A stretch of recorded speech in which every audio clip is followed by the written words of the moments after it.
bahwa puasa ini punya nilai yang sangat istimewa. Dia punya kekuatan untuk menghapus dosa-dosa masa lalu kita. Nah, itulah pentingnya kita ibadah. Ada dosa, Bu, yang bisa dihapus dengan sholat, tapi ada juga dosa yang bisa dihapus dengan puasa. Ada lagi dosa yang bisa dihapus dengan sedekah. Nah, klasifikasi dosa-dosa mana yang dihapus dengan sholat, mana yang dihapus dengan puasa, mana yang dihapus dengan sedekah. Perempuan paling takut sama keriput. Nah, kalau nggak mau cepet keriput, banyak-banyak.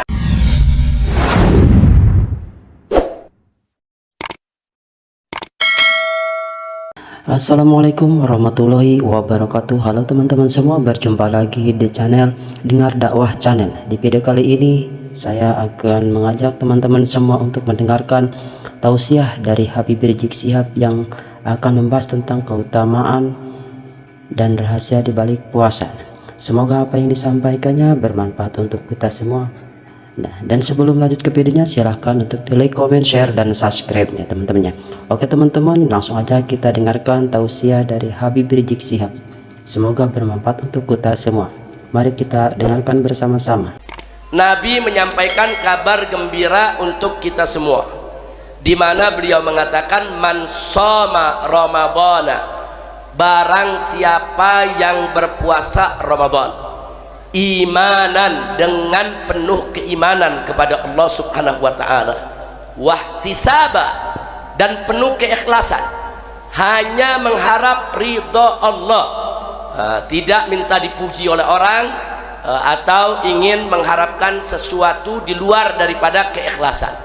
Maka Nabi mengatakan, barang siapa yang puasa Ramadan seperti itu, imana wahtisaba, dengan penuh keimanan dan penuh keikhlasan, maka apa ganjarannya? Ghufirolahu, niscaya pasti Allah ampuni baginya, ma taqaddama min dzambih, apa-apa yang telah lalu dari dosanya. Subhanallah.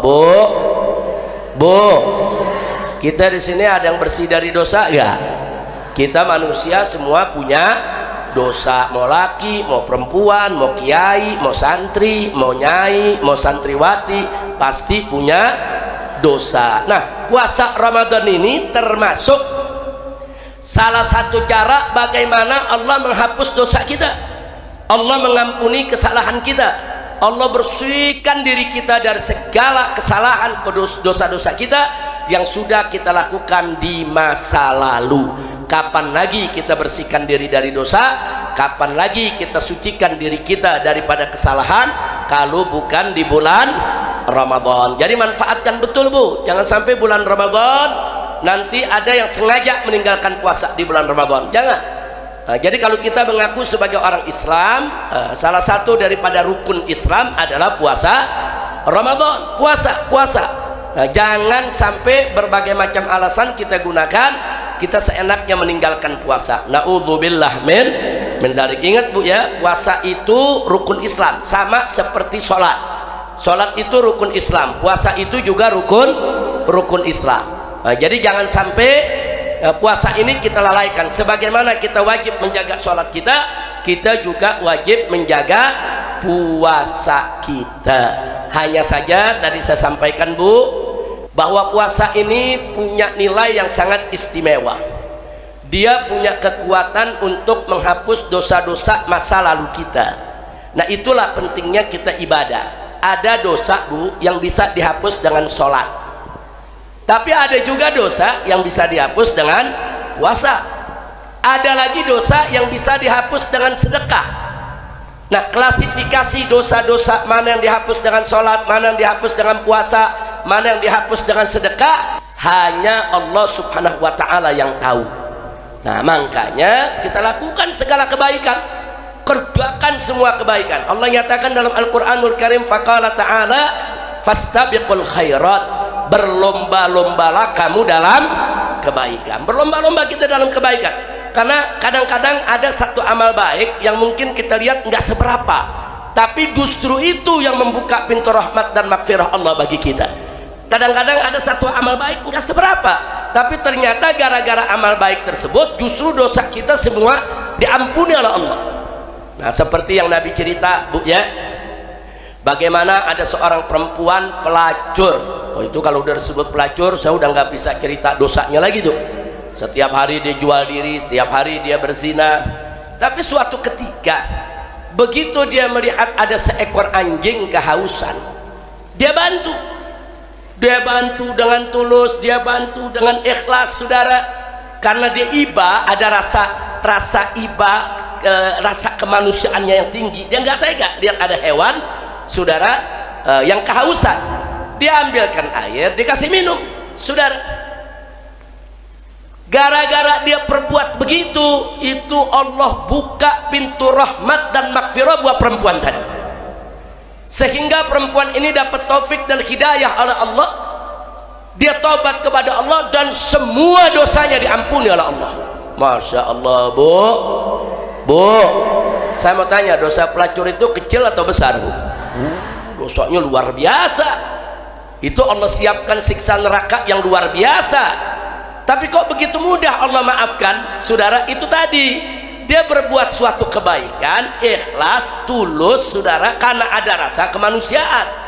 Akhirnya Allah buka pintu taufik hidayah, Allah berikan dia hidayah, Allah berikan dia rahmat dan maghfirah. Kalau orang sudah dapat rahmat dari Allah, itu jauh lebih baik, lebih bagus daripada dunia dan isinya.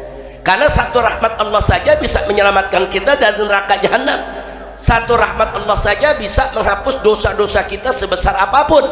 Nah, makanya kalau kita berbuat baik, Bu, berbuat baik, ikhlaskan niat. Kita nggak sangka, kadang-kadang gara-gara satu perbuatan, justru itu yang akhirnya membuka pintu rahmat dan maghfirah untuk kita semua, insya Allah. Nah, makanya, nah, kalau amal-amal seperti itu saja bisa membuka pintu rahmat maghfirah, bagaimana pintu-pintu kewajiban? Sholat itu wajib, puasa itu wajib. Itu kalau kita lakukan dengan tulus, dengan ikhlas, saudara, maka niscaya Allah akan buka semua pintu kebaikan untuk kita, insya Allah. Nah, khusus tentang puasa, tadi sudah kita bacakan hadisnya. Ada satu hadis lagi yang tidak kalah menariknya.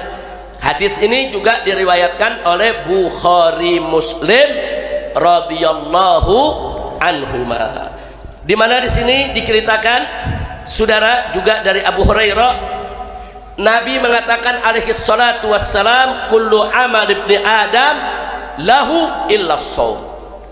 Semua amal daripada anak cucu Adam itu miliknya, buat dia, illa shaum, kecuali puasa. Kemudian dilanjutkan di sini, saudara. Jadi hadis ini, Bu ya, hadis ini merupakan hadis qudsi. Jadi Nabi meriwayatkan kepada kita bahwasanya Allah berfirman. Ya, Ibu mesti bisa bedain, ada Al-Qur'an, ada hadis qudsi, ada hadis nabawi. Nah, kalau ayat Al-Qur'an, Al-Qur'an itu redaksi dan maknanya dari Allah. Redaksi dan maknanya, isi kandungannya datang dari Allah dan lewat proses pewahyuan, lewat wahyu yang dibawa oleh malaikat Jibril. Itu Al-Quran. Kalau hadis qudsi itu juga firman Allah, sama dengan Al-Quran, firman Allah. Hanya saja hadis qudsi itu, Bu, tidak lewat proses pewahyuan, tidak melalui malaikat Jibril. Nah, dia bisa melalui mimpi Nabi yang benar, bisa melalui ilham yang diterima oleh Nabi. Nah, jadi bedanya dengan Al-Quran apa? Kalau Al-Quran makna dan redaksi turun dari Allah, sedangkan hadits qudsi maknanya dari Allah, tapi redaksinya dari Nabi. Susunan kalimatnya datang dari Nabi Muhammad Sallallahu Alaihi Wasallam. Nah, kalau hadis Nabawi sabda Nabi. Jadi murni memang makna dan redaksi datang dari Nabi Muhammad Sallallahu Alaihi Wasallam. Nah, yang kita baca tadi, man shoma ramadhana imana wahtisaba ghufira lahu ma taqaddama min dzambi, itu hadis nabawi. Nah, itu hadis nabawi, artinya memang keluar dari mulut Nabi. Redaksi dan makna memang dari Nabi. Nah, yang sekarang ini sebagaimana diriwayatkan oleh Bukhari Muslim, anin Nabi sallallahu alaihi wasallam, yarwihi an rabbikum.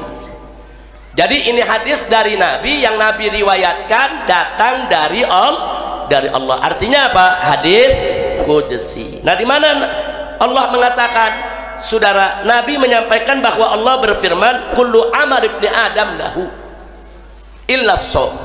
Semua amal ibadah perbuatan anak cucu Adam, perbuatan manusia, itu milik dia, itu pribadi dia. Illa shaum, kecuali puasa, kata Allah. Ada apa dengan puasa? Allah menyatakan, wa ana ajzibih, aku yang akan langsung memberikan ganjarannya. Artinya ganjaran yang Allah siapkan begitu besar yang gak mudah didapat oleh ibadah-ibadah yang lainnya. Nah, hadis ini sudah cukup dalil buat kita betapa hebatnya kedudukan puasa, betapa dahsyatnya pahala puasa, betapa luar biasanya peran puasa bagi umat Nabi Muhammad sallallahu alaihi wasallam. Nah, selanjutnya dikatakan di hadis ini, wala khulufu famis shaim atyabu indallahi min rihil misk. Bau mulutnya orang berpuasa di sisi Allah lebih harum daripada aroma wanginya misik. Misik itu wanginya luar biasa, Bu. Misik yang asli itu wanginya enak dan awet.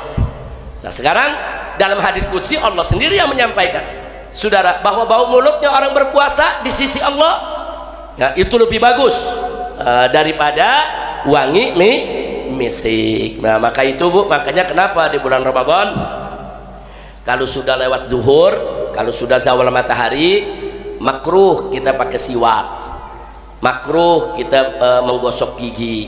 Kenapa makruh? Karena kalau setelah zuhur kita sikat gigi, kita pakai siwak, kita menghilangkan bau. Makruh. Kenapa mesti dihilangkan?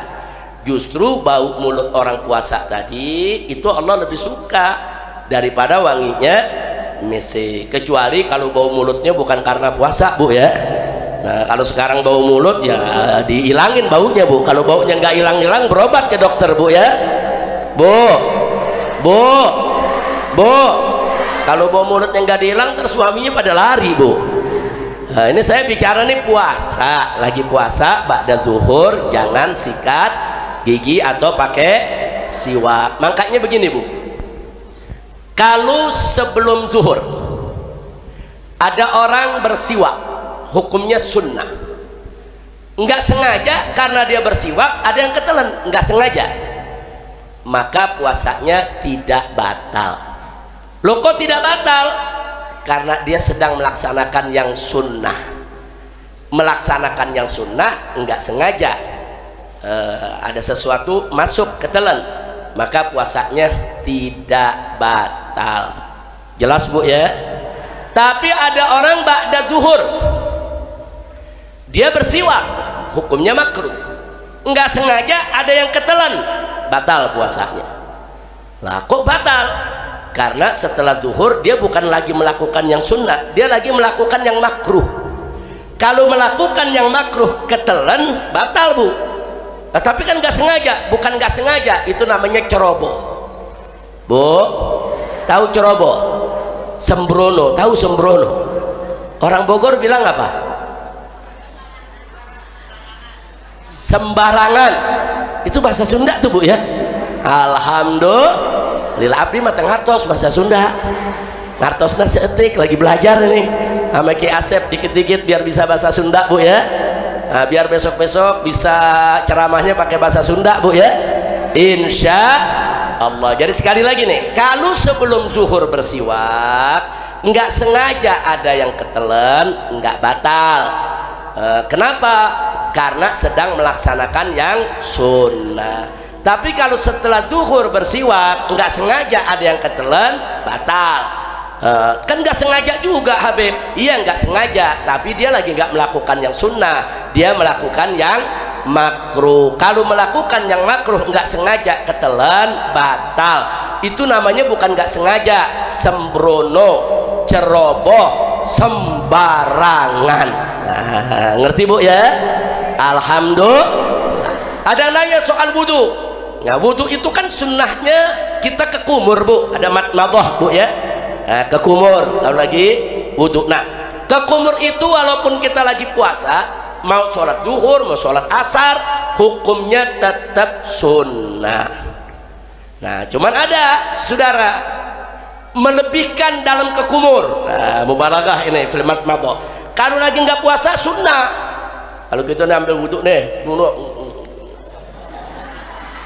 nah, itu juga sunnah. Artinya kita lebihin airnya supaya mulut lebih bersih. Tapi ingat, kalau lagi bulan puasa sebelum zuhur masih sunnah begitu. Nah, dia wudhu nih, dia banyakin air, tahu-tahu nggak sengaja ketelen, nggak batal. Tapi kalau setelah zuhur wudhunya makruh. Bukan kekumurnya yang makruh, Bu. Kekumurnya nggak makruh kalau berlebihan dalam kekumur. Nah, kalau kekumurnya berlebihan, udah asar dia masukin air, ketelen, batal. Nah, kenapa batal, Bu? Kan nggak sengaja. Bukan nggak sengaja, udah tahu makruh dia kerjain. Itu namanya apa, Bu? Sembarangan. Nah, paham, Bu, ya? Nah, jadi hal-hal seperti itu jangan kita kerjakan. Mudah-mudahan puasa kita diterima oleh Allah Subhanahu wa ta'ala. Dan ingat, Bu, puasa itu hikmahnya dunia dan akhirat. Nabi mengatakan dalam satu hadis, sumu tasihhu. Puasalah kamu sekalian, niscaya pasti kamu akan sehat. Masya Allah, Bu, ternyata puasa itu bisa jadi obat. Bahkan dalam dunia kedokteran, puasa itu dijadikan bagian dari terapi.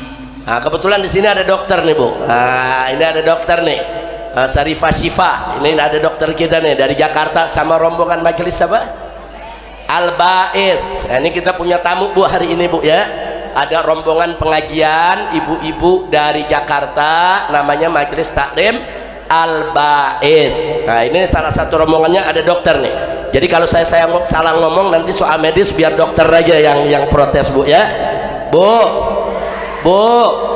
ternyata dalam dunia medis sudah ada penyelidikan sejak ratusan tahun yang lalu tentang hikmah puasa. Nah, ternyata puasa itu apa, Bu? Puasa itu satu, itu bisa menjadi terapi obat bagi yang punya sakit diabetes, sakit gula, sakit kencing manis, Bu. Banyak gak yang kena sakit gula? Nah, salah satu terapinya adalah puasa. Makanya Nabi suruh kita puasa bukan bulan Ramadan saja. Kita dianjurkan juga puasa Senin Kemis atau puasa Daud, sehari puasa sehari tidak puasa. Semua buat kesehatan kita. Semua buat kesehatan kita. Jangankan manusia, Bu. Tahu ayam? Ayam kalau bertelur, kemudian dia pengen keremin itu telurnya supaya menetes, ayam puasa, Bu. Dia tidak dikasih makan, dia gak mau makan. Dikasih minum, dia gak mau minum. Kenapa? Karena untuk netesin telur, ayam itu perlu menaikkan suhu badannya supaya badannya tuh panas. Begitu badannya panas, telur-telurnya akan mudah untuk menetas. Bagaimana supaya badannya panas? Dia puasa. Jadi ayam paham, untuk melahirkan generasi penerus yang bagus, puasa. Bu, nah, ini kalau sama orang Megamendung saya kasih contoh satu lagi. Tahu ular, Bu? Wah, orang Megamendung udah kenal udah. Nah, karena di kebun sering ketemu ular, Bu, ya. Tahu dari Jakarta yang ketemu ular langsung lari ini. Bu, ular kalau lagi mau ganti kulit bagaimana, Bu? Bergerak gak? Nggak bergerak, diam. Kita pikir dia mati, betul, Bu? Nah, dia diam, nggak bergerak. Itu bisa seminggu 2 minggu. Nah, orang yang nggak tahu dia pikir mati. Bukan, dia lagi puasa. Kenapa dia puasa? Supaya dia punya badan panas. Kalau badannya panas, kulit lamanya terkelupas.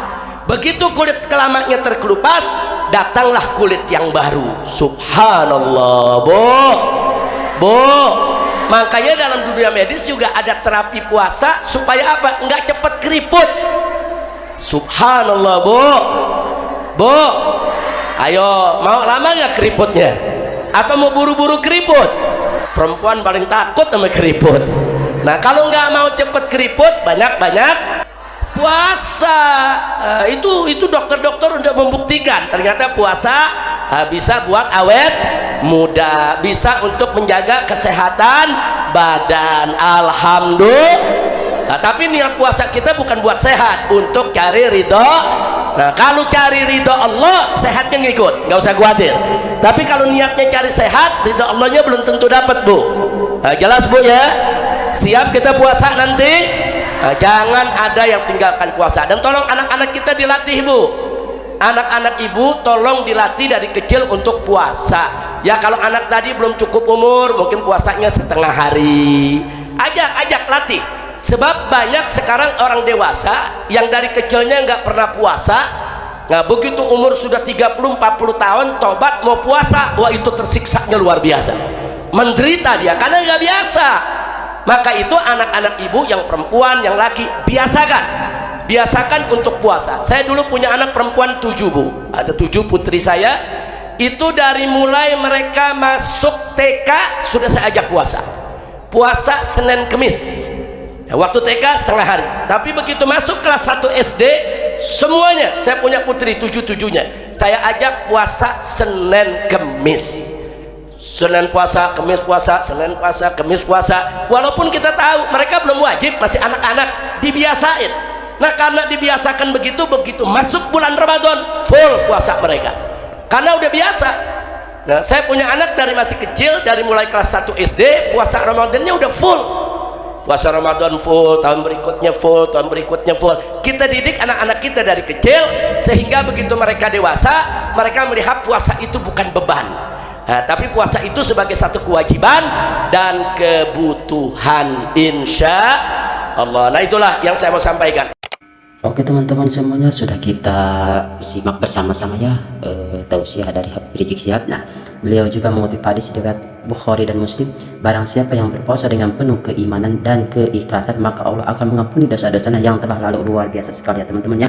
Nah, semoga apa yang telah disampaikan oleh Habib Rizik Syihab ini bermanfaat untuk kita semua. Dan di sini juga ada adab sunnah puasanya ya teman-teman. Nah, Habib Rizik menekankan pentingnya sahur, Masya Allah, sebagai sunnah Nabi. Luar biasa ya teman-teman ya, agar tetap sehat dan produktif selama berpuasa, Masya Allah. Nah, oke teman-teman, dan di sini juga Habib Rizik juga ya, beliau juga menasihatkan untuk segera berbuka saat azan dengan kurma dan air putih, lalu mendahulukannya dengan sholat maghrib sebelum makan. Masya Allah, luar biasa ya teman-teman ya. Nah, ternyata dibalik puasa ini, nah ada juga ya, puasa ini bisa ya, dibalik puasa ini ada hikmahnya teman-teman ya. Nah, yaitu memiliki manfaat medis sebagai terapi kesehatan. Masya Allah, luar biasa sekali ya teman-teman ya.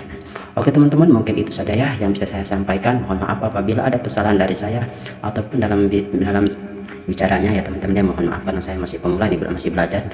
Nah, oke teman-teman, jangan lupa ya untuk di like, comment, share, dan subscribe channel ini, dan tunggu video-video berikutnya dari channel ini. Semoga video-video dari channel Dengar Dakwah Channel ini bermanfaat untuk teman-teman semua, terutama untuk saya pribadi ya teman-teman ya. Oke teman-teman, begitu saja ya. Assalamualaikum warahmatullahi wabarakatuh.